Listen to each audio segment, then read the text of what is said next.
ஏன்பா பாருங்க, ஏன் எப்ப பார்த்தாலும் குரானை ஒழிச்சு வைக்கிறீங்க? குரானை ஒழிச்சு வைக்கிறாங்களா? இங்க பாரு, ப்ரொஃபசர் கோவப்படுறாரு பாரு. ஜே.கே. வார்சின்னு சொல்லக்கூடிய ஒரு தனியார் கல்லூரியுடைய ப்ரொஃபசர் சொல்றாரு, என்னுடைய மாணவர்களுக்கு நான் போய் சொல்ல போறேன், இப்ப திருக்குரான் நம்ம புரிஞ்சுக்கக்கூடிய மொழியிலே இப்ப கிடைக்குது, இந்த திருக்குரானை இன்னைக்கு காலத்துல படிக்க வேண்டியது ரொம்பவே கட்டாயமா இருக்கு, குறிப்பா இந்திய மக்கள் இதை படிச்சு புரிய வேண்டியது ரொம்பவே முக்கியம். ஆனா இந்த இஸ்லாமியர்கள் இந்த திருக்குறானை ஒளிச்சே வச்சிருக்கிறாங்க, ஏன் இப்படி ஒளிச்சு வைக்கிறீங்கன்றதா என்னோட கேள்வின்னு சொல்லி ரொம்ப ஆதகமா பேசியிருக்கிறாரு. ஏன் முஸ்லிம்கள் இந்த குரானை மறைச்சு வைக்கிறாங்கன்னு சொல்லி ஜே.கே. வார்சி இந்த அளவுக்கு ஆதகப்படுறாரு அப்படின்னா, இந்த திருக்குறான்ல மனித வாழ்க்கைக்கு தேவையான எல்லா விஷயங்களும் இருக்குது.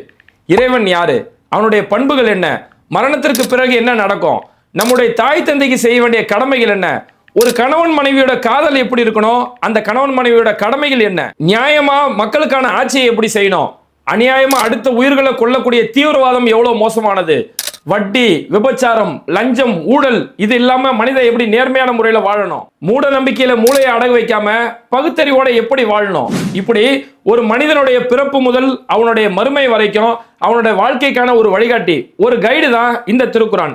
இந்த திருக்குரான் இது ஏதோ முஸ்லிம்களுக்கான ஒரு புத்தகம் கிடையாது, முழு மனித சமுதாயத்துக்கான ஒரு வேதம். இந்த திருக்குறானை முஸ்லீம் அல்லாத நண்பர்கள் நீங்க உங்களுடைய தாய்மொழியில படிக்கணும்னு ஆசைப்பட்டீங்கன்னா ஸ்கிரீன்ல தெரியக்கூடிய நம்பருக்கு கான்டாக்ட் பண்ணுங்க, உங்களுடைய இல்லத்துக்கு அனுப்பி வைக்கப்படும்.